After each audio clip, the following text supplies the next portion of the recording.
Welcome one and all to Scotch and Smoke Rings, episode 489. I am your friendly neighborhood Oxhorn, here as always with my suspenders set to maximum stun. Got a great show for you tonight. We're going to be doing some Wolfenstein The New Order. After a long day of playing Fallout 76. It's been a nice long day. Got a lot done. Got a lot of side quests done. Got my lore video done for tomorrow. Well, it's a Creation Club video done for tomorrow, so that's uploaded to YouTube, fully processed, so that is good to go for tomorrow. And so I'm really glad that that is done, and I can go to bed tonight.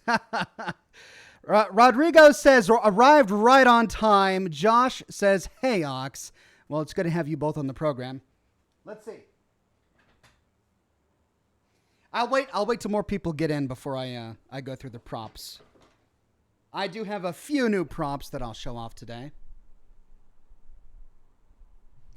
The reason I keep checking my monitor is because I'm trying a different streaming format. If you were watching my live stream of Fallout 76 earlier today, you'll notice that you'll remember that I had some computer problems. For some reason, when I try and broadcast on my dedicated rendering and streaming machine, the machine I've been using for the past 4 years, I get a blue screen of death, and it's been ever since this latest Windows update.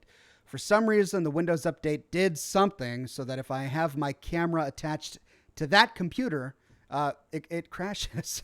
Really weird. So I had to, in the middle of my broadcast, go offline, install my streaming software onto my new computer, my gaming rig, so that now I'm both playing the game and streaming from the same computer, which I tried to avoid. That was the entire point of having two computers, so that one could be dedicated to gaming, all the processing on that computer, and then one dedicated to streaming and rendering and, editing, so that all of that workhorse power was going on that computer. I still don't know what the problem is. But anyway, this is what I'm going to have to do for the time being until I can figure it out. Jose says, how are you doing, Ox? I'm doing great. Nathaniel says, what's up, Ox? Not much. Just finished a long day of streaming, and it's good to kind of have a nice, chill, relaxed broadcast with all of you today. No Strep says, love all of your hard work in your videos. Keep it up. I will indeed. Thank you very much. So, here's the big choice. Oh, where'd it go? Well, I guess that makes it easy. Oh, here it is. Here's the choice. Woodward Reserve Kentucky Straight Bourbon Whiskey. So if we did this, it wouldn't be Scotch and Smoke Rings. It would be Bourbon and Smoke Rings. Or Glenfiddich, aged 14 years, Scotch Whiskey. I'll let you ruminate on that for a little bit while I light up a cigar, and I'll go with the winner. I win, no matter what, right? I mean, they're both great choices. So no matter what happens, I'm having a great time. Actually, before I light this up, I think I have...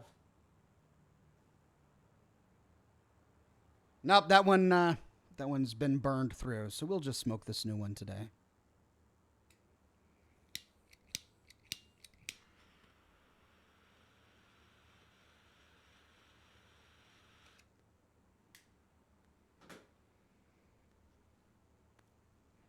Do Fallout 4, says Dapper Sandwich. I've got a Fallout 4 video for you tomorrow. Today we're going to be doing some Wolfenstein because I skipped last week. Last week I was so tired after a day of live streaming that I said, you know what, I'll do the show, but I'm not going to play a game afterwards. So last week it was only an hour long. This week we'll go through the full 2 hours, an hour of Q&A at the beginning, and then an hour of Wolfenstein The Old Blood, so we can get our killin' Nazi fix. Scotch, bourbon, Scotch, Scotch, bourbon, Scotch, bourbon, Scotch, Scotch, bourbon. Music, says Mighty Raptor. I've got the music on.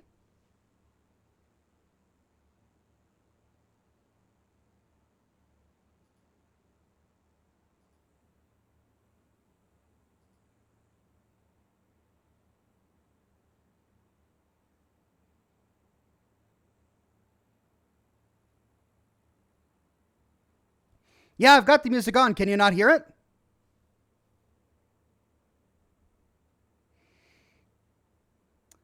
Bourbon, Scotch. Volume is too low. I always get someone who says the volume is too low, and then everyone says that the volume's just fine.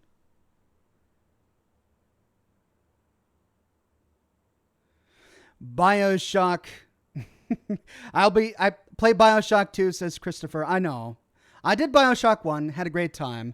You know, let's get through Wolfenstein, and then maybe we'll do some BioShock, okay? Whichever one is higher proof. You don't hear the music?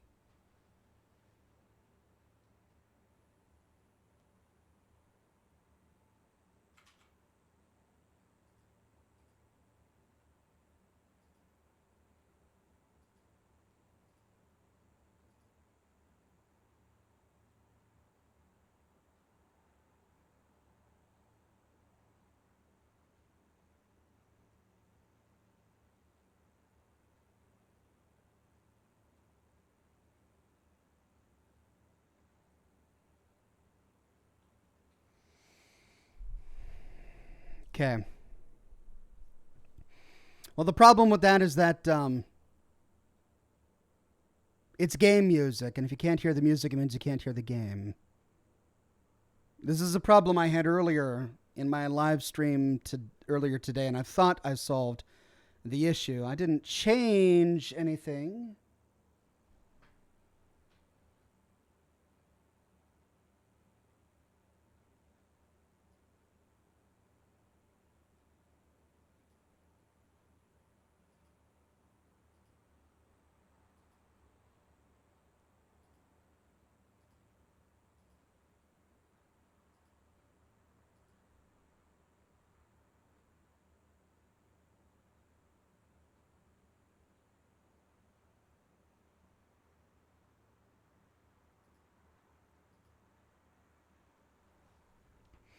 All right, I now know. I changed the setting to the speakers that I'm listening to right now, and I hear the music in my headphones. So if you can't hear it now, I'm not sure exactly what to do.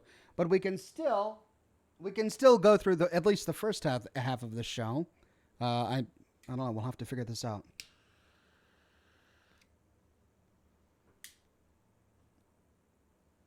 Go with bourbon and Scotch.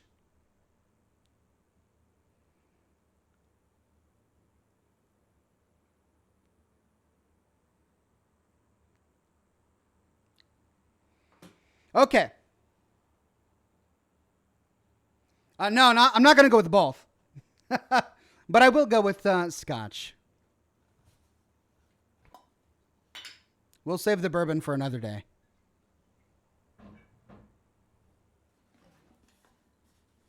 You can't mix Scotch and bourbon. All right, here's the noise we all came for.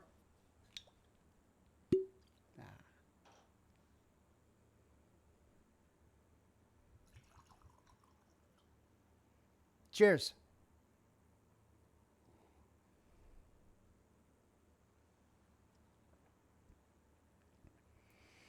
Still no music. Oh dear.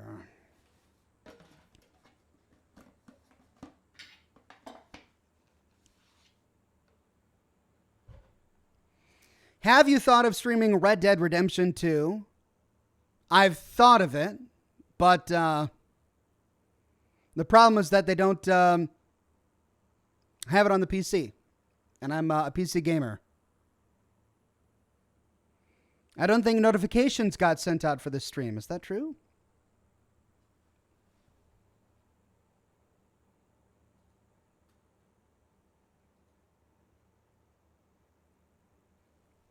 Yeah, YouTube usually handles that automatically. I don't have to send out a notification.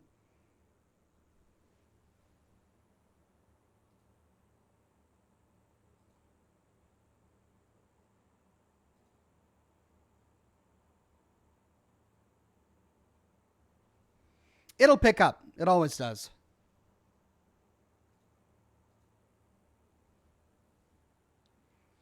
I got a notification, says Jake. Okay. Harry says, check the input and output for your broadcasting program. Yeah, that was what I was working on.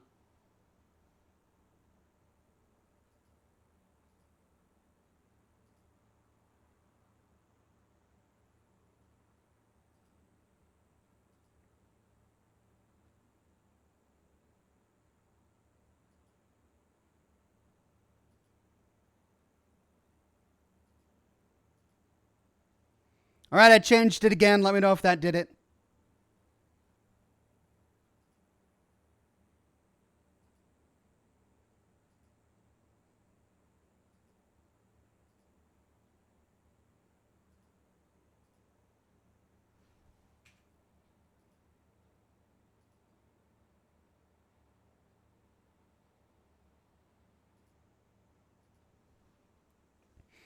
Jay-Z says, "Hey Ox, have checked out the perks in Wolfenstein. I remember you look into if some are worth earning. They're in the same area you view the collectibles." All right, that's something I'll take a look at. Do you like the look of Obsidian's new game? I do. It does look like a great new game. I'm looking forward to streaming it here on the program.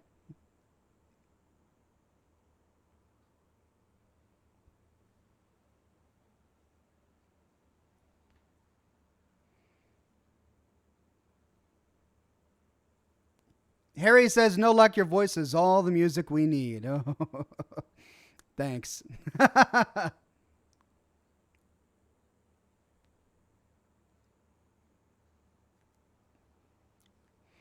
Dank Meme says, "Can you explain the Dunwich head that the ghouls worship?" No, I can't, and I don't think anyone can. I mean, it's related to some sort of ancient god Unqualtoth that some people seem to know about and worship.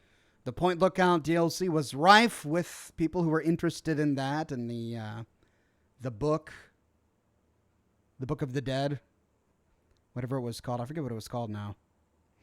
Then of course there's Lucky Hole Mine, and we read some terminals that there were local people, real local people who were interested in what was going on in that mine, and then of course what we found there.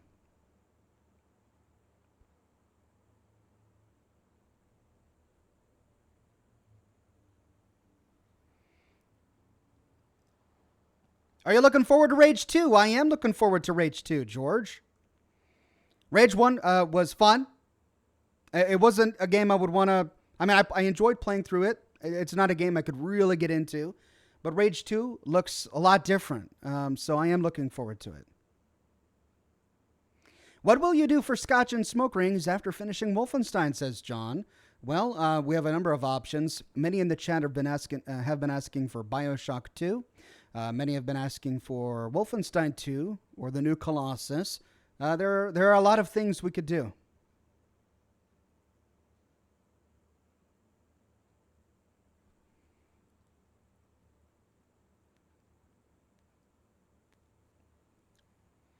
There's a head in Vault 114 where you find Nick Valentine. Yeah, so we have to separate the two different kinds of heads. There are the pre-war American-made colossal heads, much like the kind we find on the facades of buildings in downtown Boston. And then even in downtown 3, there are huge, megalithic statues and heads on display. Then if you go to the Capitol building, you see all of those heads in the Hall of Columns. So there are... Pre-war America was really interested in like heads, like stone heads and metal heads. But then we find them in places where pre-war America would never have been, like at the very bottom of Dunwich Bores, where people have been mining for a period of time. A very similar head to the ones that we find in downtown Boston. Then you go into the Lucky Hole Mine and we find a bunch of more metal heads on display. These ones appear to have charms. It's pretty interesting. So, yeah, I mean, I think there are two different things. I think there are the decorations and the statues that Americans put up before the war, and then these ancient stones, these ancient metal gods that have been buried for hundreds, if not thousands of years. Those, or even hundreds of thousands of years. Those are very different. Vault Dude says, "You should try Star Wars Knights of the Old Republic for the next series. My opinion, I know you're a Trekkie, but it's still a great game." Yeah, I hear a lot of good about it. It's hard for me to get into Star Wars. I don't know why. Maybe the aliens are just too weird. I think that might be it. The aliens in the Star Wars universe are really weird. Maybe a bit too weird.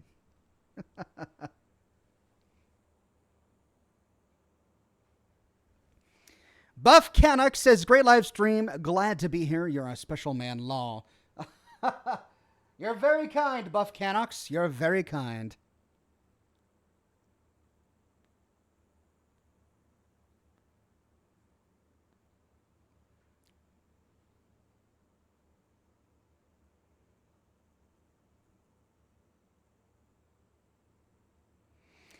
Tammy says, hi, Oxhorn, love your videos. Do you recommend the Dragon in Fallout 76? Love you. Ask you keep it classy.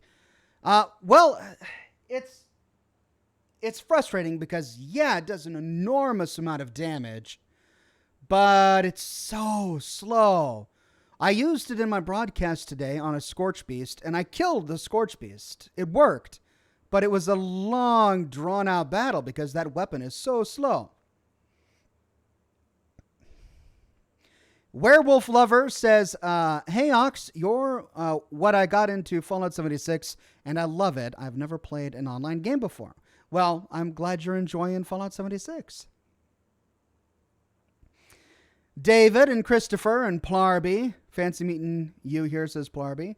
Good to see you all in the chat today.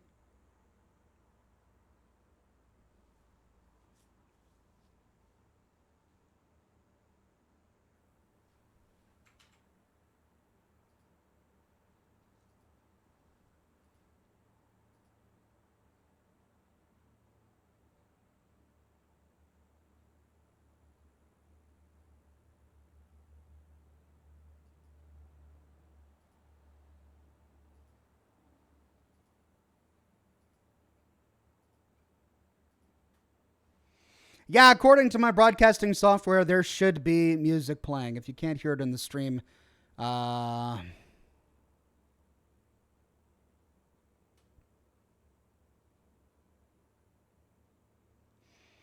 it's weird. I mean, the only option I have at that point is to turn the stream off and try and diagnose the issue, which, you know, many of you will leave and at that point, I don't know if it's worth doing. I may just have to do the show today without the game. Try and figure out why the sound keeps turning off.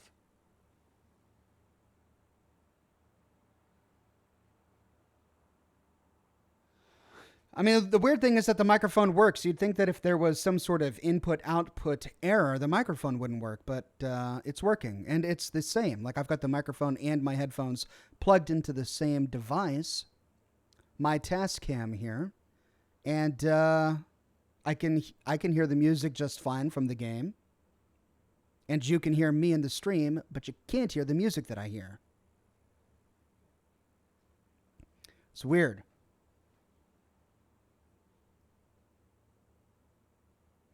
Valdude says, by the way, how's the TV repair coming? It's been a hot minute. I don't know what's going on with that. The guy that I got the TV from, he's not being a good guy. So I'm still struggling with how that's going to get fixed. We'll see. Buff Canuck says it's not TGIF anymore. It's TGIT. Thank God it's Thursday. That's how I feel.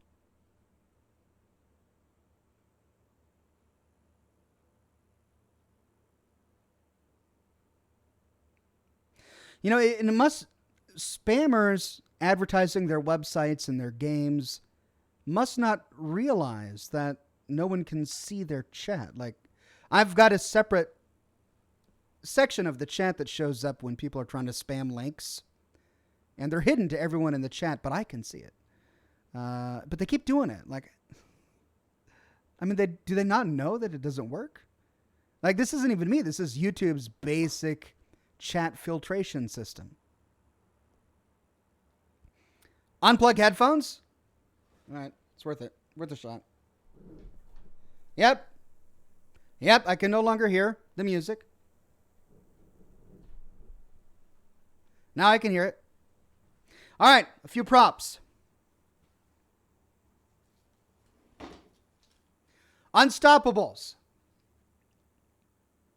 Man-to-Man versus the Kamikaze Dolphins. Like the Kamikaze. I've always loved this one. It's a bunch of brainwashed communist Kamikaze Dolphins. It's always been one of my favorite magazine covers, and so I found a wonderful person on Etsy who makes these. Then I just love the Zetans, so I had a copy of Astoundingly Awesome Tales done. Invasion of the Zetans. I mean, this has always bothered me because in our world, we still have the whole Area 51 myth with the little green men and all of that. But we don't know what they're called. Like, we don't know what planet they come from. But in the Fallout universe, it seems to be a widespread fact that, oh yeah, aliens, and they're called Zetans. Like, everyone knows it. I mean, it's in pop culture. It's on the cover of comic books. And it turns out to be true. And again, in the world, we know that they're there. I always thought that was weird. And then I got a copy of Tesla Science Magazine. Tomorrow's technology for today's super soldiers. Blast off to adventure. And you've got all these guys in power armor with their jetpacks. And it's a wonderful print that the author aged. I mean, it looks like it's on really horrible parchment. I mean, it looks like the back of the magazine. Really well done. Then I got this made. Abraxo cleaner. Got to have a box of Abraxo cleaner. I'm going to have a spot on my shelf dedicated to, laundry stuff and scrap and stuff that we find in the world. And the print quality on this box is great. And it's double-sided. It's got the Abraxo logo, and it's been aged as if mice tried to get to it. Because I guess mice like eating Abraxo laundry cleaner. Scouring powder on the bottom there. Looking good. And then finally, of course, sugar bombs. Because you can't have a Fallout display without a box of sugar bombs. There are even the ingredients on the edge. I don't know if this comes from the game. It must. But if you ever wanted to know what the ingredients are for sugar bombs, here they are. Sugar. Genetically modified wheat. Hydrogenated corn syrup. Sugar again. Hydrogenated soybean oil. Salt. Caramel color. Soy lecithin. And BHT for freshness. That's your box of sugar bombs. Serving size, 3/4 of a cup. Calories, 312. Not too bad. Blast. Sugar bombs breakfast cereal. It's got the bombs on there. Murphy's bombing run would probably love a box of this so he could make his jet. 100% daily value of sugar. Where's the Blamco mac and cheese? Yeah, I need a Blamco mac and cheese. You need a fusion core. I bought a fusion core from the Bethesda shop. It hasn't arrived yet. It's a working fusion core. You can plug your mobile device into it and it'll charge. It's a power bank. So I'm excited to get that back. And then I've got one final thing. Pork and beans. I don't know if I showed this off on a stream or not, but yeah, it's a can of pork and beans from I think Fallout 3. It's got the same logo on there. And looks good. Big bowl of beans and pork. Probably still tasty after 200 years. Really well rusted. Bottom's empty though, and the inside is clean, so we just won't show that.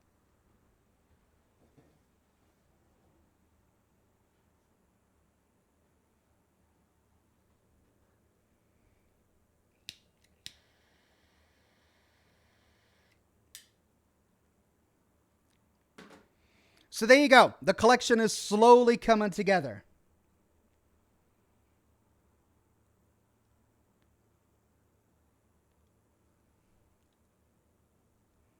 Eat the Abraxo cleaner. Yeah, no thanks.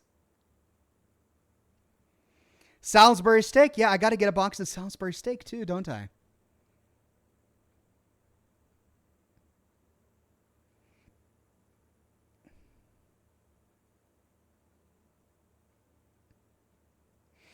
Yeah, no, there are a lot of props from the game that I'd love to get that I don't have yet.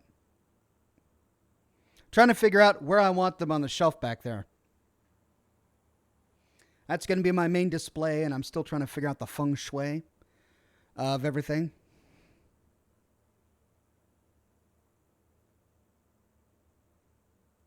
Yeah, for those of you asking about Outer Worlds, yes. I mean, I don't know any more about the game than you do. I saw the same trailer that you did, and I do plan to stream the game when it comes out. That's the plan. What brand of stogie are you smoking there? I'm smoking a La Aurora y Leon Corojo. It's a little bit smaller than the typical Churchill-sized stogies that I smoke on the program.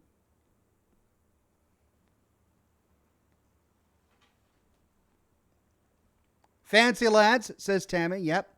Gonna have to get some snack cakes. I wonder what they look like. When I think of fancy lads, I think of Little Debbie's. The little rolls, the little, I don't know what they're called, the little roll-up things that Little Debbie's has.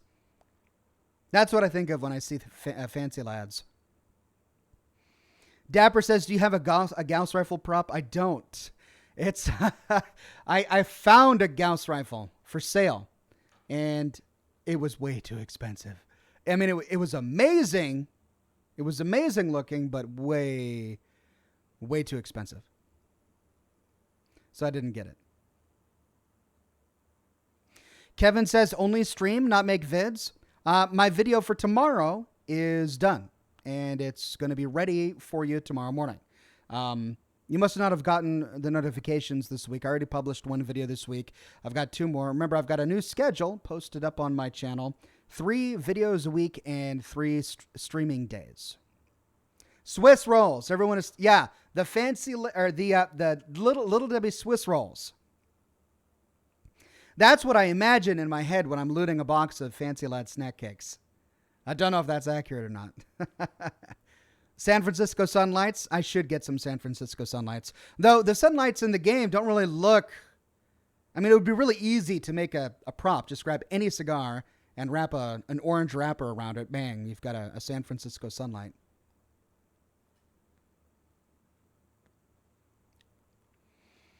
Land of Patrick says, hey, dude, first time watching your stream in a while. Well, good to have you on the program. Get a real-life dog meat, Oxhorn, says Potato Chip. Oh, I don't know about that. That's a big commitment, getting a dog. It's like it's almost like getting it's not as difficult as getting a child, but when you get a new dog, you gotta, especially if you get it as a puppy, then you gotta train it, right? You gotta train the dog. There's a lot of responsibility goes into owning a dog. I don't have any pets. Maybe we'll get a family pet someday.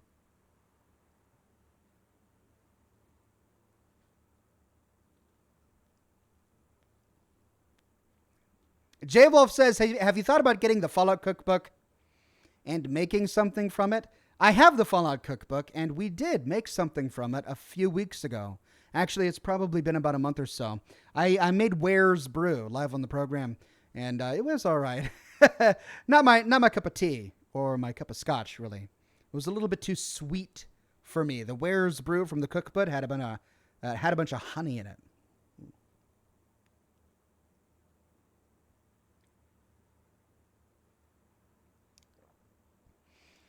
J.A. Bristol says, where did you find the Gauss rifle? I may be interested in buying one. I mean, you're welcome to it. I saw it listed on Etsy, and it looked amazing, but it was like $3,000. Yeah, I'm not even kidding.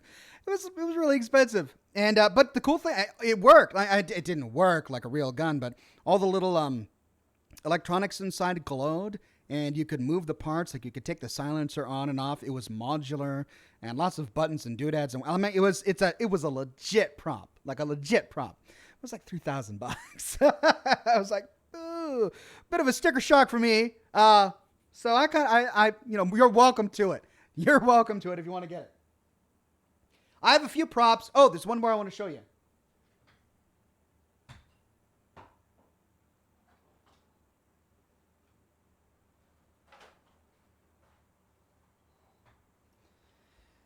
This came a few days ago, and I've been trying to figure out what to do with it. As you can see, it's a Fallout New Vegas service revolver. Sequoia, Ranger Sequoia. It says against all tyrants on the barrel. It's a gunmetal black with the gold etchings. It's got an NCR bear on the grip, and it moves. But it came in parts. And I don't know why. Maybe it was to fit it in the box for shipping. But yeah, it didn't come with any instructions on how to get it back together. It didn't come with a stand. So I think I have to do a little bit of work to it to get it back into display condition with a little bit of super glue. But I mean, there's a big cut on the iron sight there now. I mean, otherwise, it's beautiful. I mean, it's a beautifully done little prop. I just don't understand why it was cut in half. The cylinder comes right out. And it even came with some prop bullets. So I'm pretty excited. It came with the helmet that I showed off a few days ago. Now I just have to figure out how I'm going to get it back together and then how to put it on display. But it looks like a beautiful little weapon. And I don't know if this is scale or not, but it's huge. Like, it's way bigger in the hand than I thought the pistol would have been having used it in the game. Like, I can see why this is an end game pistol. It's huge. It's enormous. Which might be why he had to cut it in half. But yeah, so when I get it put together, I'm really looking forward to finding a stand for that and putting it on display.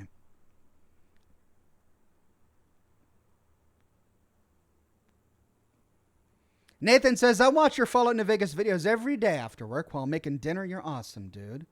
Well, thank you. I appreciate it. I've really enjoyed my experience in New Vegas. Isn't that Chief Hanlon's gun? Yeah, it is. That's Chief Hanlon's weapon.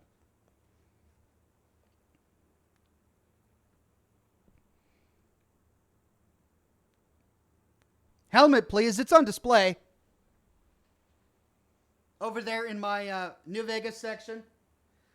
You can see it's right next to my my deck of cards from Fallout New Vegas, complete with Benny on display, the platinum chip, my other poker chips from the casinos of New Vegas.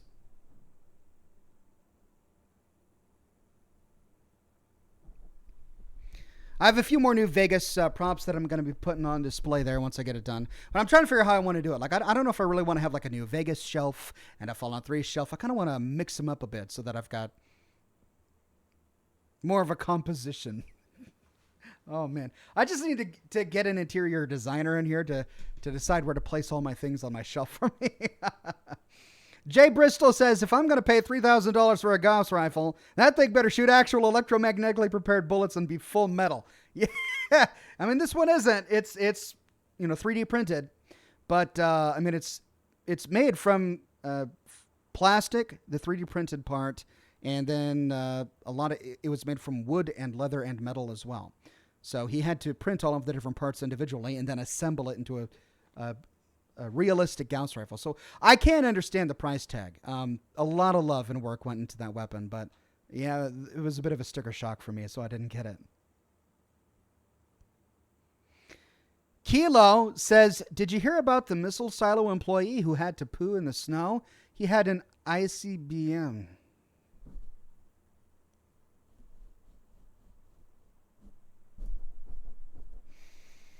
Thank you.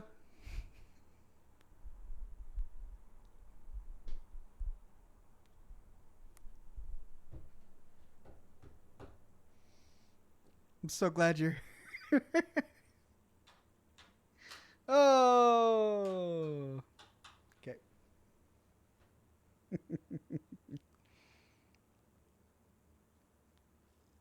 Still no music. Yeah. Great. I don't know.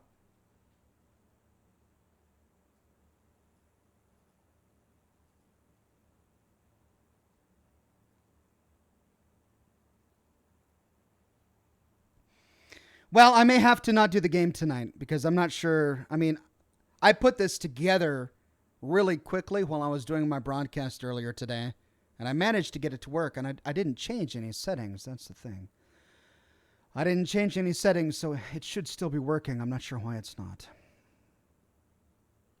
So I may have to cancel the game portion of tonight's broadcast to try and figure that out.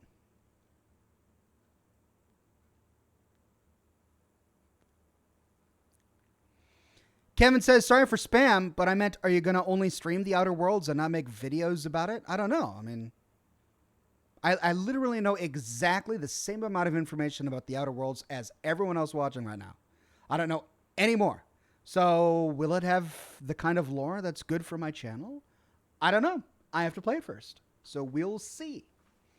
If it's a good fit, then yeah, I'd be delighted to do lore videos for that particular game. I will definitely be streaming it. Vaulted says Oxhorn's Fallout 76 shelf will be filled with springs and screws. Yeah, it'll just be a bunch of little white boxes with the word springs and screws scrawled all over it. Because that's accurate. That's accurate. Jamid says, super glue might not be the best adhesive to use on that revolver, though. That depends on what type of plastic it's composed of. You have to contact the artisan and see what he says. Yeah, I haven't had a chance to email him after he created it for me, so that's what I'll do. I'll send him an email and ask him best way to go about putting this back together and why he cut it to begin with.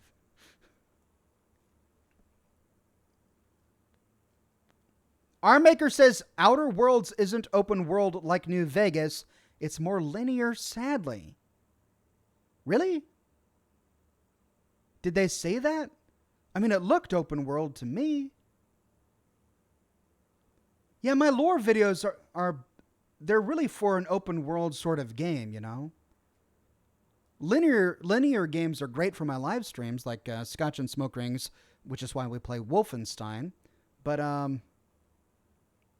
if it's not open world, it would be really hard to do lore videos for that game.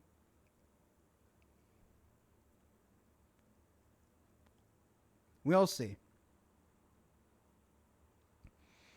Candrek Paladin says, Ox, what's your favorite retro game and system if you had to go old school? Oh, I have fond childhood memories of the Super Nintendo and the original PlayStation, and also the original NES.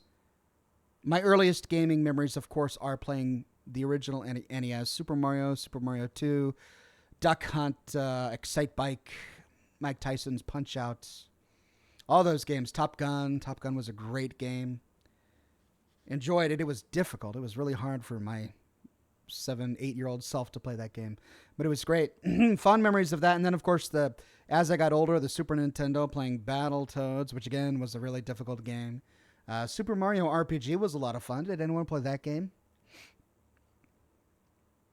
And then Battle Tanks for the Super Nintendo system. I remember I had a black and white little TV from the 70s or 60s, and it was the only TV I had, but I was able to get my Super Nintendo to work with it. So I played Battle Tanks. Is that what it was called? I forget what it's called. It was a game about tanks where you drove around in a big tank. I forget. But I was playing it in black and white, and yeah, so my only memories of that game are black and white memories. And then the PlayStation 1 came out, and that is what my brother and I played for most of our childhood together. Chrono Trigger was SNES. Chrono Cross was PlayStation. I played a lot of Chrono Cross. I really enjoyed that game. Of course, Final Fantasy VII was really my introduction to RPGs. Well, certainly to JRPGs. But, I mean, everyone was playing Final Fantasy VII that year, 1997, when it came out. I believe it was 1997. But I played that game so much. I got every single one of my characters to level 100 in Wu-Tai. And if you understood that, then you had the same childhood I did. But it was so that Aerith I could get Aerith back. There was a hack. It wasn't really a hack. It was a game genie exploit where if you could get Aerith to level 100 before Wu-Tai, then, after Wu-Tai, she dies and she leaves the game. But there was a game genie hack where later on you could resurrect her and get her back in your party. She didn't really talk to you or anything, but you could have her back in your party. But she was permanently stuck at the level she was at when you lost her at Wu-Tai. So that's why you had to get her to level 100. Bernard says, Merry Christmas and a fruitful New Year. Thank you, Bernard. Merry Christmas to you too. Kevin Mad says, Boop lol. The Outer Worlds is more open area. One of the reasons I haven't done any lore videos on the Metro series was because it was so linear. I really enjoyed playing both of the Metro games that I've played. But, imagine trying to do a lore series on that. It would basically just be... Well, it would be kind of like what I'm doing with my L.A. Noire series, where, you're going from one cutscene to the next. In the case of Metro, it would be worse because it really would just be one cutscene to the next. The nice thing about L.A. Noire is that there are moments of opportunity where I can sit down and tackle the case in the order that I think is best, and then explain my reasoning during interrogations. So there's still a lot more creative freedom when making a video about L.A. Noire. With Metro, it would just be like, A, B, C, D. You're on a roller coaster, which is why I haven't been doing any lore videos on Metro.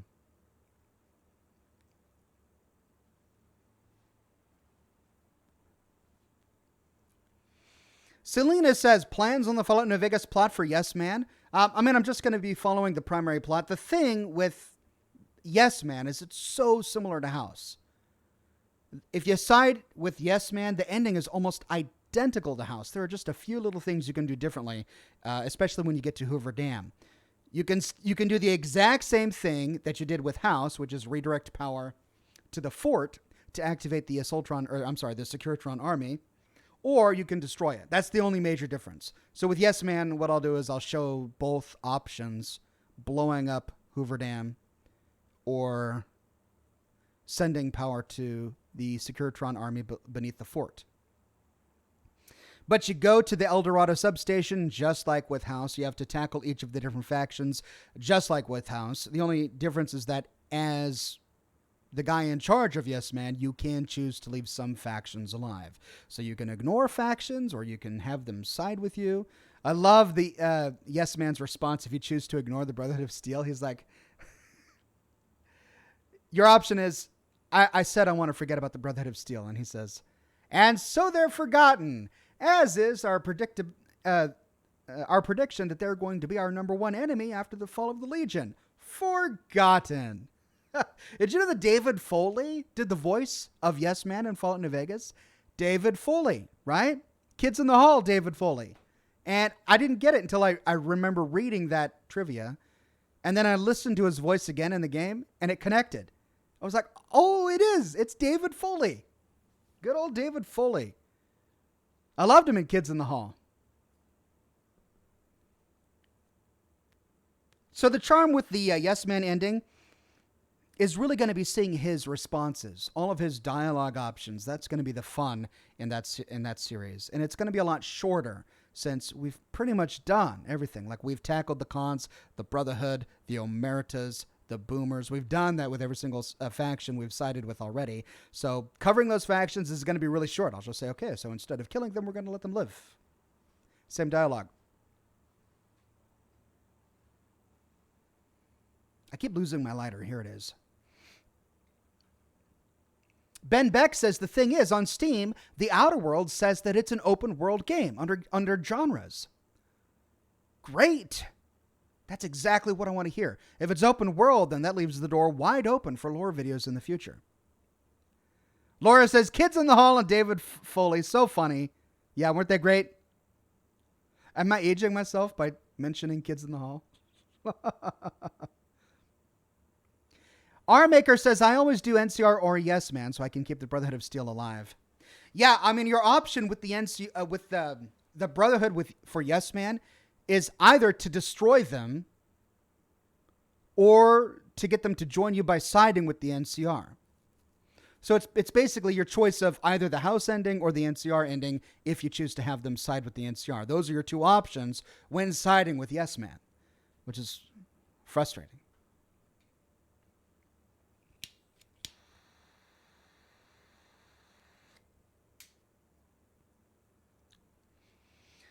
But then once I finish the Yes Man's ending, I'm pretty much done with New Vegas. There are a few other videos I know I want to make about New Vegas, but when I finish Yes Man, I'll have covered every single quest in the entire game. Every single person in the entire game. And that's it, including all the DLCs. All that will be left are a few minor locations. And I will do videos about those few minor locations, so it's not like it's going to be the end to my New Vegas content, but it's going to be similar to the situation I have with Fallout 4 now, where I've done pretty much everything. Although with Fallout 4, there's still a lot more that I can do. I never did playthroughs. Like, I never did the Institute ending. Like, I talked about why you shouldn't side with them and my thoughts on siding with them, but I didn't go through the entire game on their side, or the Brotherhood, or the Minutemen, or anything like that. So I can still tell those stories. And with Fallout 4, I still have to do Far Harbor. I haven't done Far Harbor yet. So there's still a lot I can do with Fallout 4. But with New Vegas, I've pretty much done everything.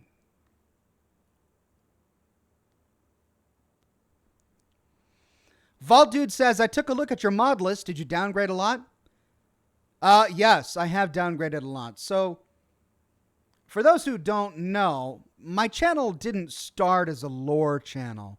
My channel started as a settlement and mod channel where I talked about building settlements. Even my earlier videos were really delving into the code within the settlement system and, trying to figure out exactly how settlements worked, because it wasn't explained well on the game, it wasn't explained well on the strategy guide, the information wasn't really on the wiki, so trying to figure out exactly how happiness worked in the settlement. A lot of my videos were focused on that, and I'd run a lot of experiments. And so my videos were on experimenting, and then I went and showed my settlement builds. And when I was done with settlements, I started focusing on mods, and I wanted to get a lot of clothing mods. And really my goal was kind of trying to make it less boring, because when you have a settlement in Fallout 4, all the settlers start to arrive, and it's like four faces, four men and four women, and it's the same 4 men and 4 women that come to your settlement. So you've got all these clones basically arriving at your settlement. If you have 36 settlers like I did in my settlements, it's all the same people over and over and over again. So one of my big goals when I started modding was just trying to diversify my settlements and make them less machine-like, because it looked like they were all clones. So I focused on mods that changed settlers to give them individual faces, and I installed a lot of packs, a lot of mod packs that I didn't really understand at the time because I was brand new to modding. And that had a lot of unintended consequences in my games. So after transitioning to lore, I found myself spending most of my modding time trying to take mods out because they were messing with the lore, or they were messing with the visuals and the story I wanted to tell. Thankfully, I've gotten to the point now where most of the mods that change the lore too much are gone. I still have a few texture mods that improve, like face quality textures, bringing it up to 4K and stuff like that. But yeah, so the mod list that I have is really outdated. It's an old list of mods I reviewed and I toyed with. I don't really use them all in my game anymore. Bernard says, smoke ship rings, please. Well, I won't do a smoke ship because then the chat would just go crazy and there's a huge delay. But I'll try some smoke rings.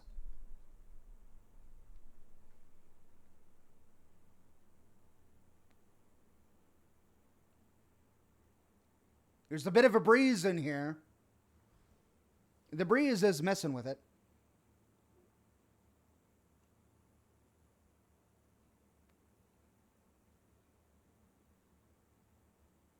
There you go. Stream the Fallout New California mod. Yeah, that is one thing that I will be able to do with New Vegas after the S-Man ending. I'll be able to do Fallout New California, which I'm excited to tackle. Rainer Murillo says, do you think Fallout 76 will become free ever? I don't know. And I'm hesitant to speculate because I don't I have no idea. I don't know if it's a good idea. I don't know if it's a bad idea. I know that there would be people who would be thrilled if it became free, and they would get a lot more players if it became free. I don't know. What would be the wisest strategy? Well, if I was in marketing at Bethesda, I'd probably try to have it for sale as long as possible, and then when sales die down to the point where it's just not profitable anymore, then make it free. Because then you're at least injecting the community with new blood, and that new blood is going to be doing microtransactions in the item shop. So that's probably what a marketing guy would say. Now, is that what they're going to do? I don't know. We'll see. Oxhorn, how many computer monitors do you use? 4? No, just 3. I've got one big monitor here that I do all of my video editing on. It's really long so that I can, see my timeline. And then I have 2 monitors here that I use for my streaming.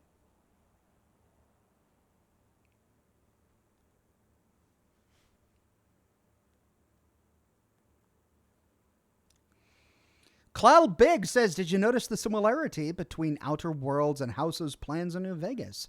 I did not notice that similarity. I'll have to take a look at the trailer again.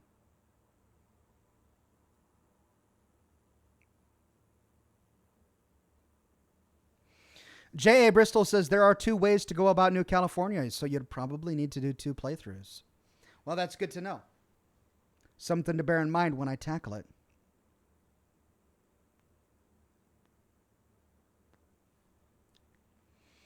Jay DeLenry says, hey, Ox, glad to join. Just prepping myself for a trip. Your show is going to be the right enjoyment while preparing. Well, I'm glad you're on the program, and good luck on your trip. Travel safe.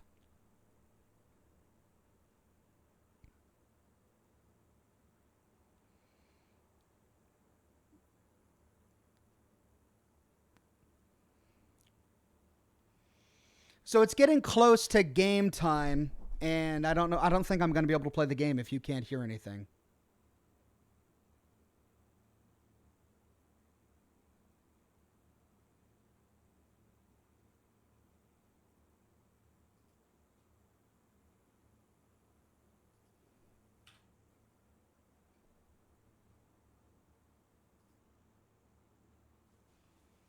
I mean, let me know if you hear this. If you do, then I'll play. But if not, then I'll just keep doing the show for a bit. Because I still have a cigar, and I'd like to smoke it.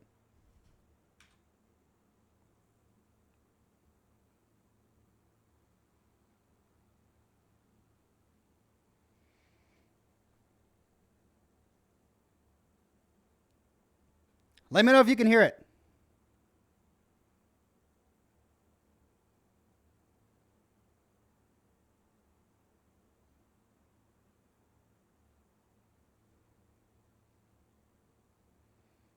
So they're talking right now. If you can't hear them talking, then I've got some sort of hardware problem.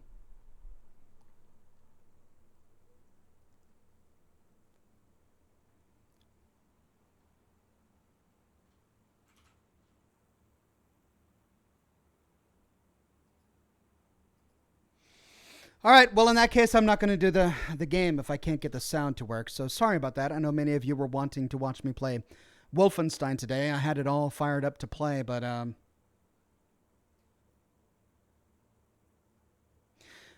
honestly don't know what's wrong. It's weird because I see the meter moving. It can detect the sound from the game, but why it's not playing it for you, I don't know. I mean, I hear it in my head, but or in my headphones, but you don't hear them. So I'll smoke my cigar and answer more questions and chat for a bit more, and then we'll go ahead and end the broadcast. And hopefully this time next week I'll have it figured out so that we can actually play Wolfenstein.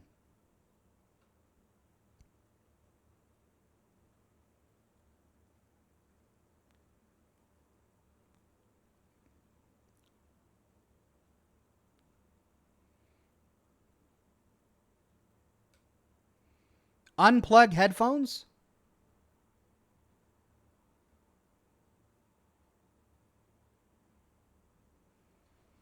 Would that work? I don't think that would work. Here, I've unplugged my headphones. Let's try again.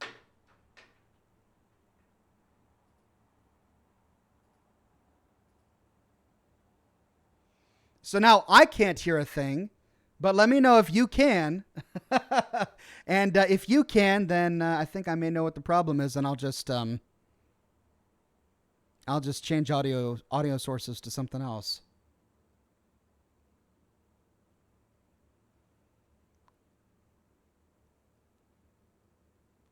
Polarby says, have you checked your stream settings? I have. And the stream settings are set to default. So whatever my default audio source is what the stream is playing. And my default audio source is the mixer that I'm using right now for both the microphone and the in-game. Nothing. Everyone is saying no sound. Okay.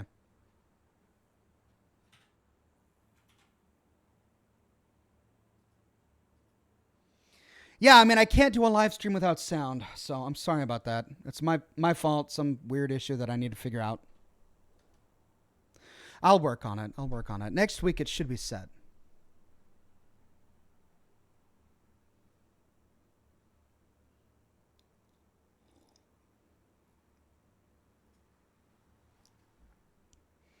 Input and output is backwards. I mean, it's not, but I appreciate all your help, but my stream is broadcasting like it's picking up the sound.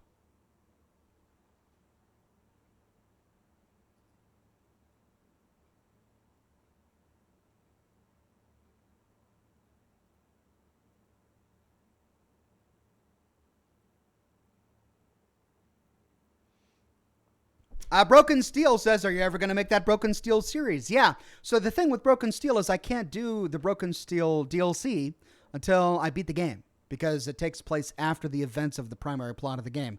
So I've done all of the other DLCs for Fallout 3. The plan now is, once I get the time, to sit down and do a full story of Fallout 3, all the way from Vault 101 through to Megaton, through to Three Dog, through to the Brotherhood of Steel, and then Project Purity and Enclave and all of that. Then Broken Steel.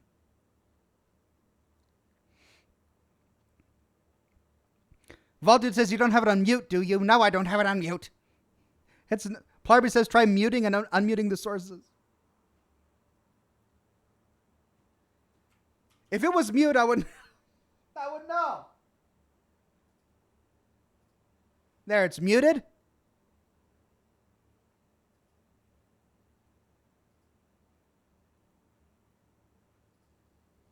And it's unmuted. So let me know if you hear anything.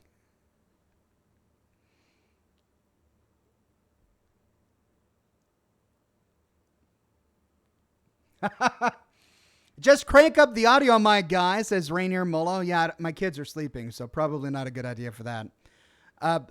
Bernard says, is there anything about 76 you dislike? I, for one, think it's fun, but the disconnects and lack of NPCs take me out of the normal Fallout experience.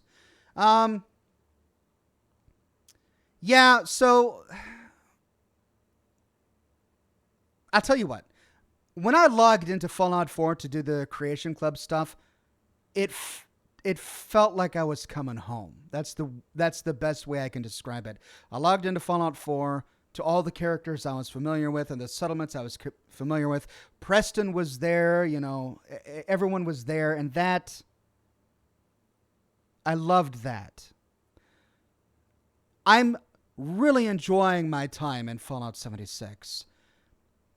But I do think the game suffers without voiced characters, really. There are no characters. I mean, there are plenty of dead characters, but one of the reasons the factions in the previous games work is because the people feel real, and therefore you feel like the faction you're choosing is important. You feel like you're making a decision that impacts other people. In Fallout 76, the factions don't mean anything. You go through the primary plot, and it doesn't matter which faction you work with because it's just part of the linear plot. And that's the thing. The main story to Fallout 76 is really linear if you follow the main quest. Because, yes, you can travel to Abby's bunker before everything else and start their quest. But their quest ends with kind of a non-resolution. Basically saying, okay, now you need to go work with the Enclave. And then you could choose not to, sure. So is that how you side with the free states? Do you just work with them, and then when they say, okay, you need to go work with the enclave because, well, they never say go work with the enclave, but they say that you need to go to White Springs to figure out, how to take down the Scorch beasts and all of that. You could just choose not to do that, but you're not really siding with your faction. It's a weird setup there. So factions feel like they don't mean as much as they used to. In Fallout 4, you can feel proud to run the Minuteman faction flag or the Institute faction flag, and you can sit there and argue all of the reasons why Father is correct and what he's doing is the best thing and why it was best for the world for the Institute to kidnap people and experiment on them. And you can have those conversations because you've got synths and coursers to back you up and a bunch of scientists who believe the same way you do. And it feels like you're making an actual decision that impacts a world. With Fallout 76, no matter what you do, you don't impact the world. I mean, you can literally impact the world with a nuke. So there is that. And that's fun. But that's another thing. Like in Fallout New Vegas, at the end of the Lonesome Road DLC, you can make a variety of choices based on how you view nuclear technology. Like, if you think that using nukes against your enemy is okay, you can totally do that. And you can nuke both the NCR and the Legion. Or if you feel like using nukes against your enemy means that the world didn't learn their lesson from the first apocalypse, you can choose not to. And you still complete the DLC, and your choice with Ulysses is still the same. In Fallout 76, no matter what you choose, all of the other players in the game are constantly dropping nukes.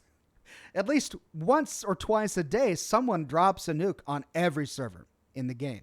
So you kind of feel like no matter what you choose, I mean, it doesn't really matter. So I have those frustrations with the primary story.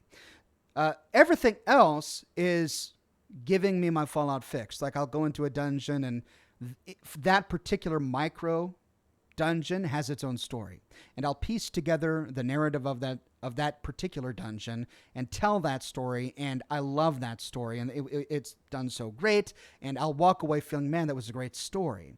So that's how I'm enjoying Fallout 76. Pockets of little great stories is what I find. Just little pockets of little great stories. And the primary plot is interesting, but a little unfulfilling. So that's how I describe that. Jamin says, I hear you. You have no reason to care about any of the factions or the quests because everyone is dead. Yeah.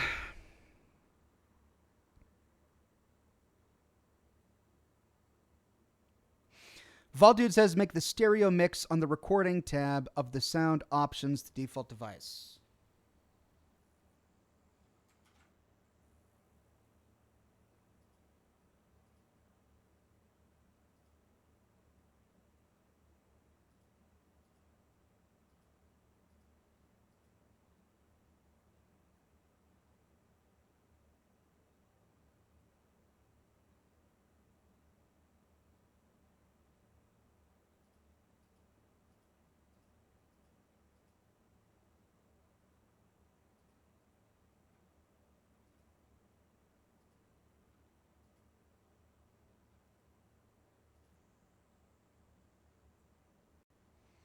Okay. Let's see if that worked.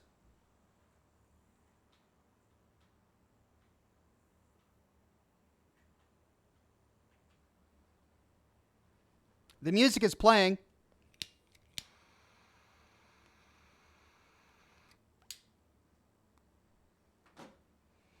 Let me know if you can hear it. Andrew says, what do you think of the new designs for some of the apparel in the game, like the Enclave uniform? I love the Enclave uniform in the game, and the Enclave armor looks great.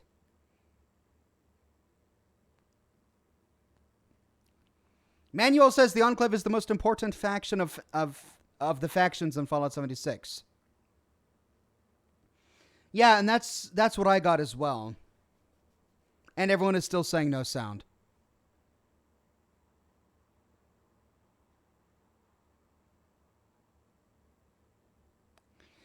Cage says, lol, hey Ox, you remember the DMV quest? I do. Can't forget that. Zach says, is Elder Maxon human, and what's the best scotch to drink warm? No rocks. I don't know about warm, but room temperature, any scotch is good to drink room temperature. I don't drink mine chilled, and I don't drink it with ice. I like it nice and straight up.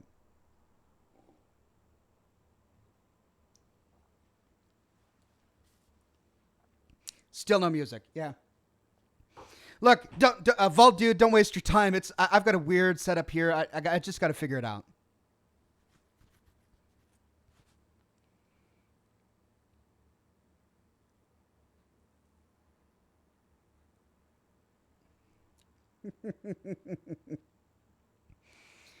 Stormy says, is this his way of being more personal to his fans? Sorry, I'm new. Well, this is a show I've been doing for almost 10 years now. We're on season 8 or 9. Or maybe it's season 10 of Scotch and Smoke Rings. I used to do this quest I've been doing this quest every week of my life for almost a decade now. This quest. Did I say quest? This show. I've been doing this show every week of my life for almost a decade now. And it's a Q&A. It's my opportunity to answer questions that I don't answer in my videos, or if I don't respond to your comment on a video, you can ask it here. And yeah, it's a way of being more personal with the viewers. Bunch of Nut says, hey, Ox, what do you think of Fallout 4 New Vegas? I saw the trailer, and it looked great, but we didn't get to see outside of Good Springs. So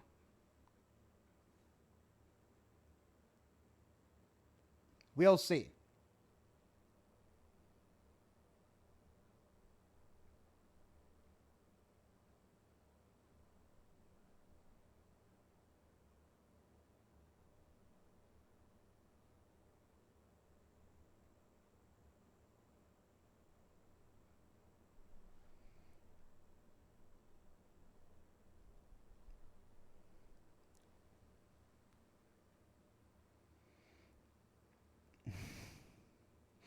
Binary Ghost says, if Nuka-Cola was real, what would you have as a favorite flavor? Nuka-Cola Dark, I think.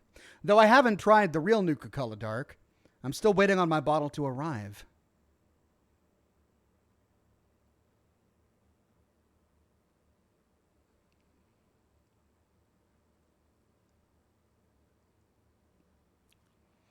Mile High Kush says, the core elements of Fallout were ignored. What makes a Fallout game?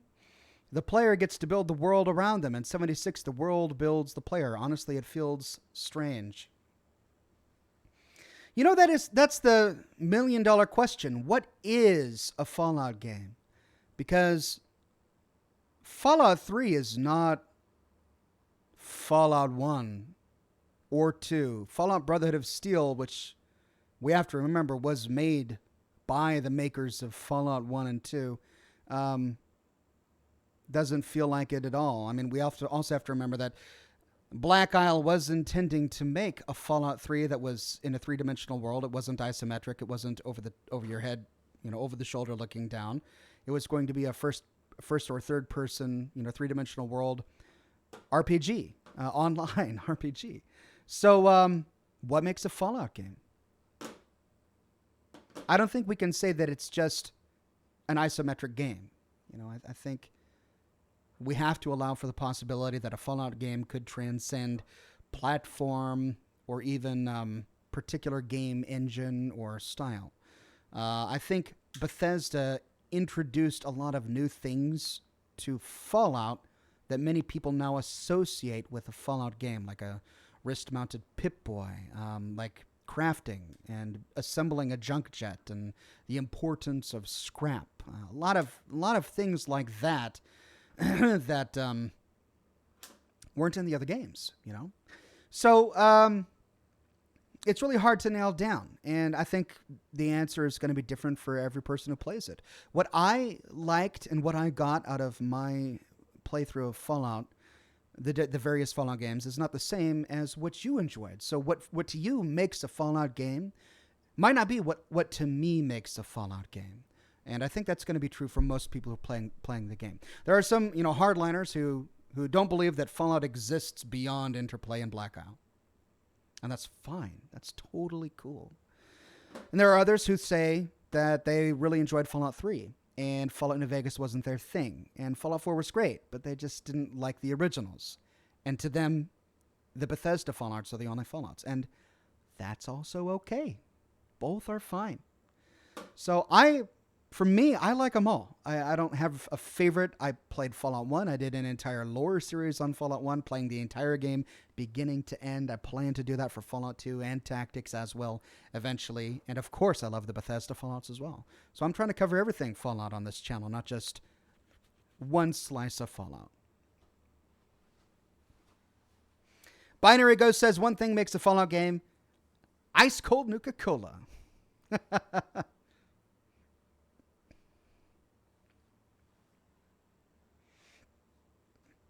Bernard says, if someone asked you that you had to choose between Scotch or cigars, only one for the rest of your life, what would you choose? I would choose Scotch, but mourn cigars.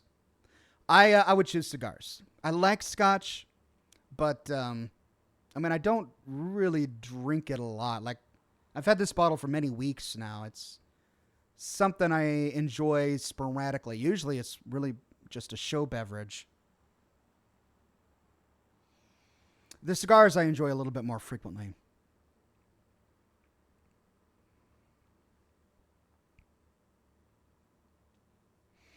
Ajax says, hey, Alex, out of all the factions and groups in the Fallout universe, which one do you think would have a better chance of rebuilding America? The Minutemen of Preston Garvey with a capable general has the best chance. The Minutemen of before Preston Garvey didn't have a very good chance because of all of the politics and political infighting. They just weren't capable.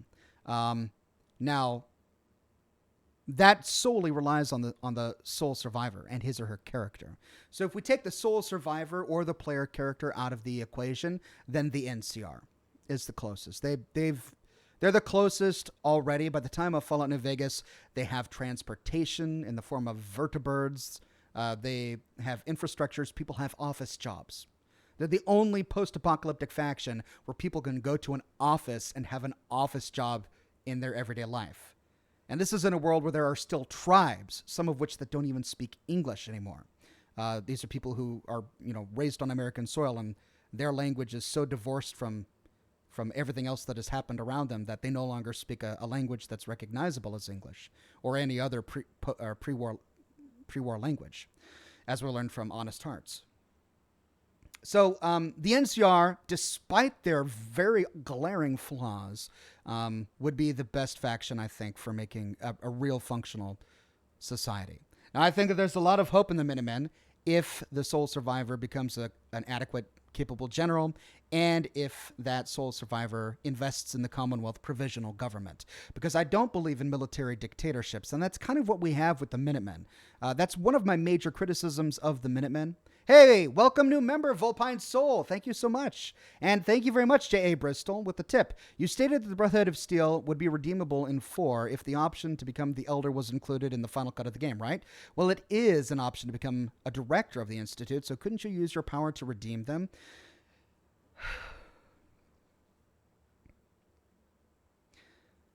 Yes and no. So the Institute, Father's Institute, was a dictatorship. Despite there being a council, it was Father's way or the highway. He walked into the council, told everyone that his mother or father was going to be the new director, and that was that.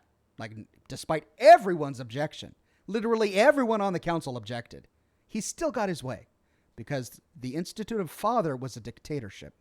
And that kind of institute is not one that's going to be rebuilding society anytime soon. That kind of institute is an institute that's really good for the institute. And really, it's good for the director of the institute, seeing his vision come to fruition. Not necessarily the vision of all of the hardworking scientists like Madison Lee and what they wanted to achieve, which is, of course, is why Madison Lee felt sidelined by the director who completely ignored all of her hard work and disrespected her. Now, if the sole survivor becomes director of the institute and changes the very nature of the Institute, sure. Sure, if the sole survivor makes the Institute something that it isn't now, and they completely change focus, and they remove coursers from kidnapping people, and they remove uh, replacing people with synths, and they give synths a modicum of freedom, giving them the choice to leave. I mean, if they do all of the humane things that a director of the Institute would do, and then if the sole survivor, as director of the Institute, makes sure that other people's voices were heard and that it wasn't just a dictatorship of the director, then yeah, okay, fine.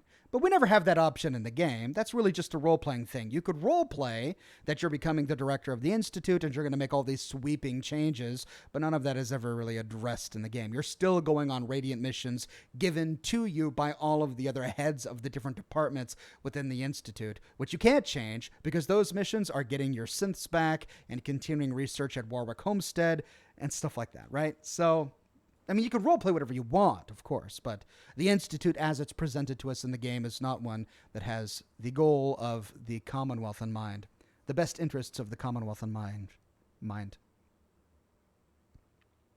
Corey says, what do you think about the poverty in most towns in Fallout 76? I think that's a reflection of the resource wars. So the lore of the world, of course, is that there were huge fossil fuel shortages throughout the world, which is why America was so dependent on nuclear technology. Instead of finding more ways to get fossil fuels, they put all of their infrastructure into nuclear technology, which is why even clocks have nuclear material in them and every single car is nuclear powered. And that allowed America to remain, the big global power. Whereas in Europe, all of Europe had descended into a bunch of warring city-states over fossil fuels.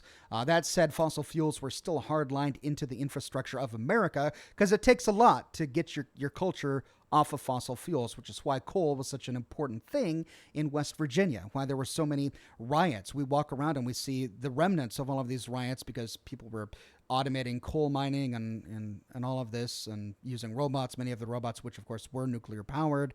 So fossil fuels still had an important part of the culture, and I think a lot of the poverty is due to the shortage of fossil fuels.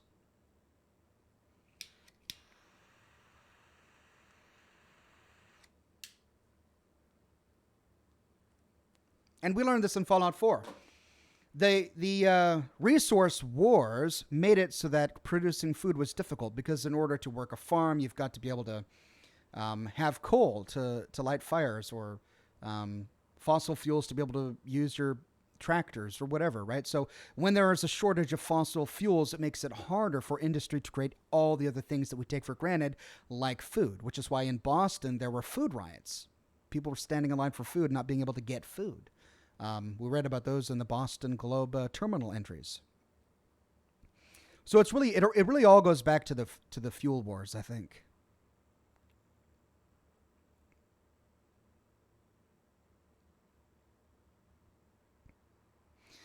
Vault Dude says, you totally opened my mind when you found out the real reason of Vault 76 and Vault-Tech's plan for the Overseer and the Dwellers and the Nukes. Bravo, typical Vault-Tech. Yeah, I mean, I can't say that, but my startling realization after finishing the Overseer's story in Fallout 76 is that Vault 76 is one of the most horrible experiments they ever did. And the joke was on the Overseer the entire time. The joke was on her, and she sacrificed everything for Vault-Tech to be betrayed like that at the end. To learn that the ultimate experiment, well, I mean, I don't want to spoil it for everyone who hasn't played. But, yeah, I mean, Vault-Tech is devious. Just really, really devious. John Pickle says, between you and me, do you think Bethesda laid an egg? I mean, yeah. No, yeah and no. Objectively, they laid an egg because you can't deny the reception that the game has had. And even though there are millions of people playing the game and many of them are having a really good time, you can't deny the reviews. And you can't deny the Metacritic score. And you can't deny just the sheer animosity that many players are having. So there is something wrong with Fallout 76 objectively in terms of how the people received it. And that's the entire point of the game. You can't sit there and build a game and say, it's got all this artistic merit, but nobody sees it. I mean, if you get to that point and you're still championing the artistic merit of a game, but no one else is agreeing, then there's something fundamentally wrong with the game. I think Fallout 76 does have quite a lot of artistic merit, which is one of the reasons why I'm still enjoying playing it. But I think it has its flaws, and one of the fundamental flaws, I think, is not necessarily the multiplayer, but the way the story is constructed and the... I mean, I don't want to say lack of NPCs because there are plenty of NPCs there. But the lack of relationships that you can form with NPCs is the problem. You can't form any relationships in Fallout 76 aside from other players. And that's something we've never had in a Fallout game before.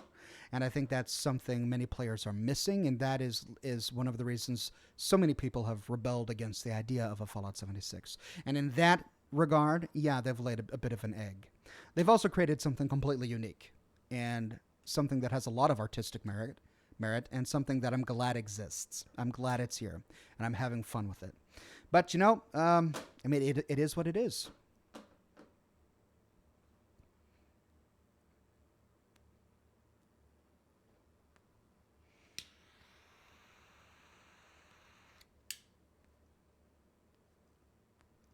Dr. Kenneth says the music for 76 is on point. Yeah, Ion Zool, if I'm pronouncing his name right, always does the music just exceptionally well. I was listening to the Fallout 3 soundtrack the other day while I was working on a Fallout 3 video. Just blown away. I mean, this is a 10-year-old soundtrack for a 10-year-old game, and I'm hearing parts of his original Fallout 3 soundtrack that is being echoed in some of the music I'm really familiar with in Fallout 4, and I'm seeing him evolving as a composer while listening to the old scores, and I mean, he did a great job. He's just an amazing composer.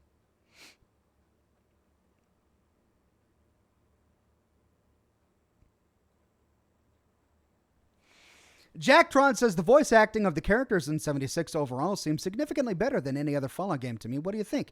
Yeah, there's no denying that they put the effort in. And that's one of the frustrating things about the criticism that I've read that I don't agree with is some people will say, oh, Bethesda's lazy.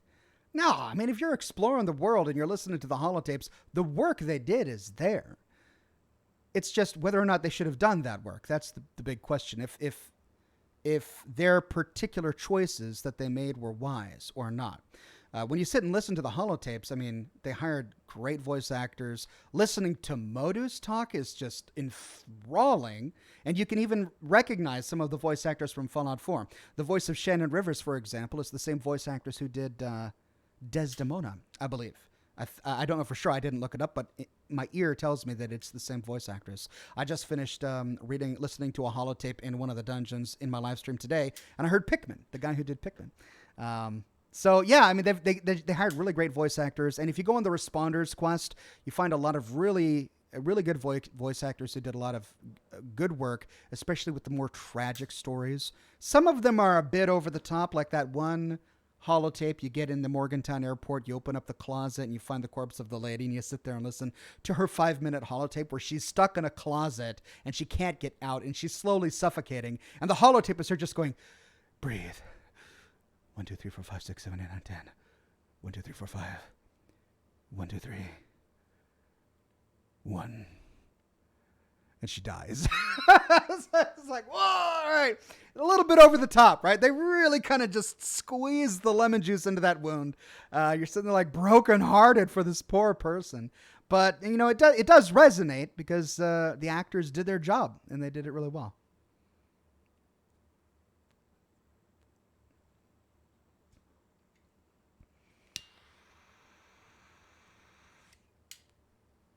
Ajax says, dumb question, Ox. Do you think the Grafton mayor is still alive during Fallout 76?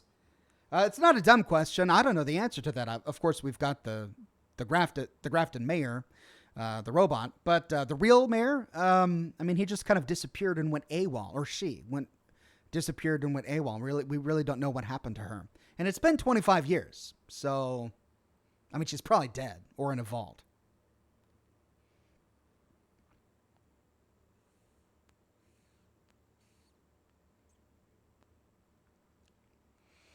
Metalhead said there's a rumor out there that Bethesda is sabotaging their own game to screw ZeniMax.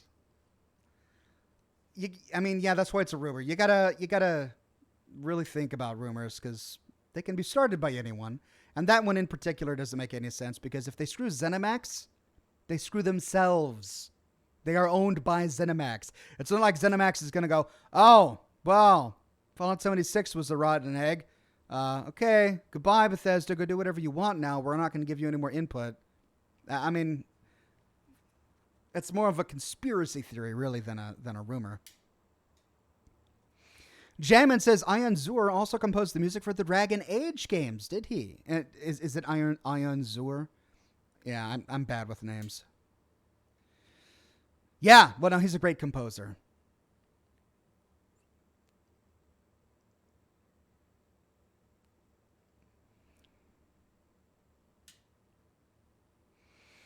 All right, a few more questions, then I'm going to go ahead and end the broadcast and get to bed early. I've had a long but good day.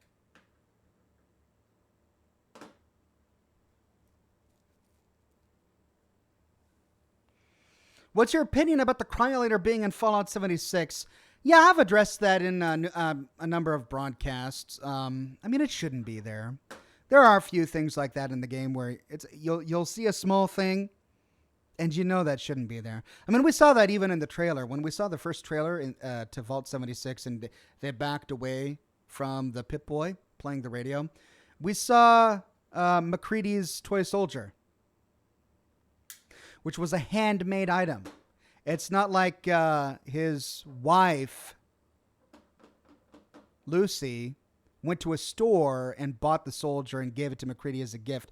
No, she made it as a child, carved it from wood and painted it and gave it to him. It's a one-of-a-kind thing. And then we see it in Vault 76. I mean, that clearly is... No, that's not right. The cryolator is a similar situation because the cryolator was an experimental weapon by the guys in Vault 111. The entire point of that vault was cryogenic research, which is why you were frozen, and of course weaponizing that research. To find cryolators in pre-war containers, then they're just dropping from containers and tons of mods in West Virginia. Why would Vault-Tec have a bunch of guys in Vault 111 do research on the cryolator if it was already an extant weapon in West Virginia? Doesn't make any sense. It's not enough to bother me. Well, I mean, yeah, it bothers me. It's not enough to ruin the game for me, but it makes you go...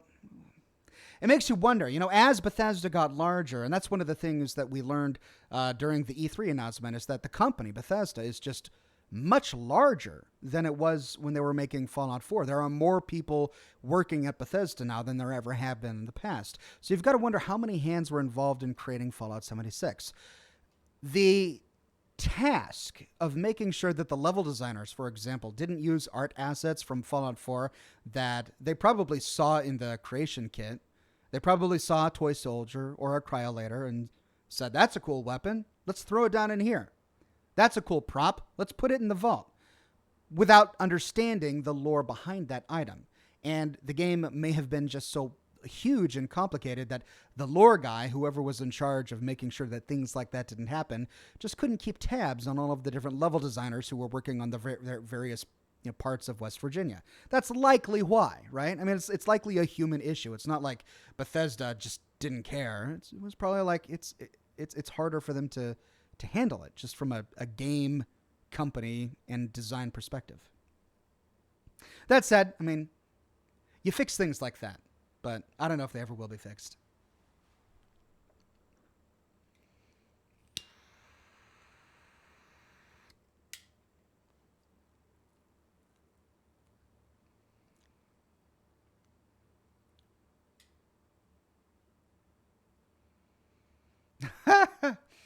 Where's your favorite character in Fallout New Vegas, Oxhorn? Choose wisely. Well, it's really tricky. I love Joshua Graham. I love the lore behind the character. I love the build-up to meeting Joshua Graham. We hear about him as this mythological creature throughout our entire gameplay of Fallout New Vegas until we get to Honest Hearts, until we get to Zion Canyon. Then we meet him and we get to learn from him and know him and understand him as a person better, and he walks out of myth and becomes a real person. That entire character arc and experience is just so great that he's one of my top characters ever in the Fallout franchise.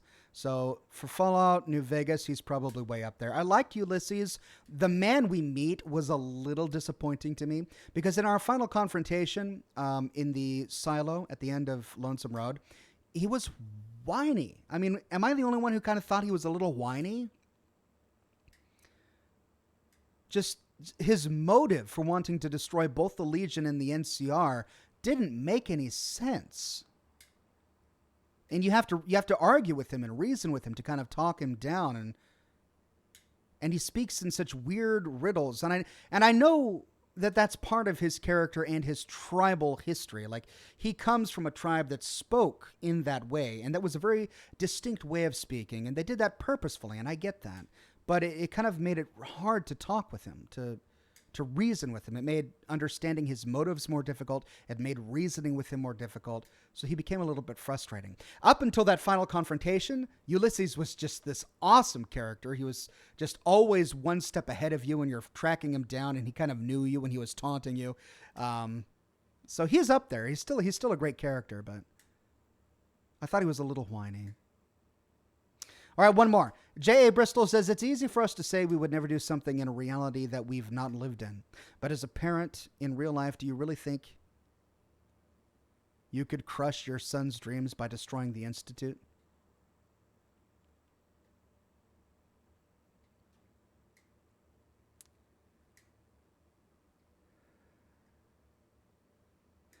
The problem is the man we meet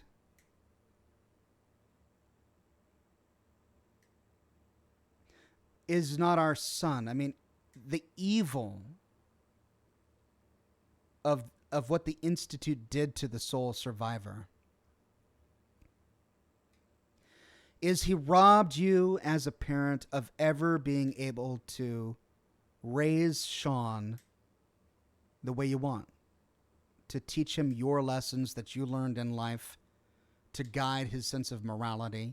He was raised by, a group of scientists. He was raised by an institute that had very different goals. The goals of the institute weren't kindness and, personal maturity and, graciousness and charity. The goals of the institute were progress and research and solving the riddle, to the point where when we meet Father, he is so obsessed with the Institute's goals that you're trying to talk with him as a person, as the son you lost. And he sits there going, the Institute, it's important, right? You're trying to talk with him about his mother, and all he can say is, I regret that I was never able to meet her. What the Institute did was regrettable, right? He's a stranger. So, really the only connection you have with Father is the memory of that baby that was ripped out of your arms. But that baby's gone forever. You can't get that baby back by siding with Father. You can't. So I don't know. I mean, if I was in that situation and I had to choose between Father and the Institute or the settlers of the Commonwealth, I don't know. I think I would still choose with settlers. Ajax says, already, Ox, time to hit the hay. Great stream today. Keep up the good work. Good night. Thank you for coming, Ajax. It was great to have you on the program today. And I think that's going to be a good closing moment for me. I'm going to try and figure out my stream issues so that I can get Wolfenstein to be working in time for next week. Sorry that we couldn't play the game today. I know you guys were looking forward to it. I was too. But we'll try and get to it in time for next week. I do have a live stream scheduled for Saturday. Angel says, drink! That's right. I'm getting dehydrated. Thanks for reminding me. Hold on. Purified water. So pure.